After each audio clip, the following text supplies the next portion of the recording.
Recorded Books, Incorporated presents an unabridged recording of In Search of Enemies, a CIA story, by John Stockwell. Narrated by Tom West.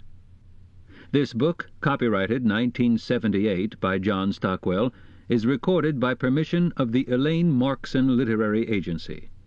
This performance is copyrighted 1981 by Recorded Books, Incorporated. And now, In Search of Enemies. Author's Note. In December 1976, I advised my boss in the CIA's Africa Division of my intention to resign. For his own reasons, he urged me to take several months' leave to reconsider. Making it clear I would not change my mind, I accepted his offer of several more paychecks and took 3 months' sick leave. I did not tell anyone I planned to write a book. In fact, I had no great confidence in my ability to write. I had been an operations officer, an activist, for the past dozen years in the CIA. What about the oath of secrecy I signed when I joined the CIA in 1964?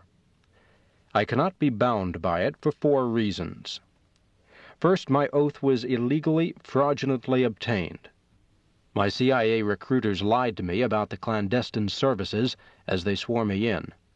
They insisted the CIA functioned to gather intelligence. It did not kill, use drugs, or damage people's lives, they assured me. These lies were perpetuated in the following year of training courses. It was not until the disclosures of the Church and Pike Committees in 1975 that I learned the full, shocking truth about my employers. I do not mean to suggest that I was a Puritan or out of step with the moral norms of modern times. Nor had I been squeamish about my CIA activities. To the contrary, I had participated in operations which stretched the boundaries of anyone's conscience. But the congressional committees disclosed CIA activities which had previously been concealed, which I could not rationalize. The disclosures about the plot to poison Patrice Lumumba struck me personally in 2 ways. First, men I had worked with had been involved. Beyond that, Lumumba had been baptized into the Methodist Church in 1937. The same year I was baptized a Presbyterian. He had attended a Methodist mission school at Wembo Nyama in the Kasai province of the Belgian Congo, Zaire, while I attended the Presbyterian school in Lubondai in the same province. The 2 church communities overlapped. My parents sometimes drove to Wembo Nyama to buy rice for our schools. American Methodist children were my classmates in Lubondai. Lumumba was not, in 1961, the Methodists' favorite son, but he was a member of the missionary community in which my parents had spent most of their adult lives, and in which I grew up. There were other disclosures which appalled me. Kinky, slightly depraved drug-sex experiments involving unwitting Americans who were secretly filmed by the CIA for later viewing by pseudo-scientists of the CIA's Technical Services Division. For years I had defended the CIA to my parents and to our friends. Take it from me, a CIA insider, I had always sworn. The CIA simply does not assassinate or use drugs. But worse was to come.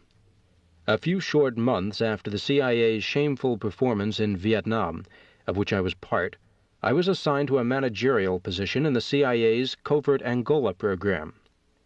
Under the leadership of the CIA director, we lied to Congress and to the 40 Committee, which supervised the CIA's Angola program.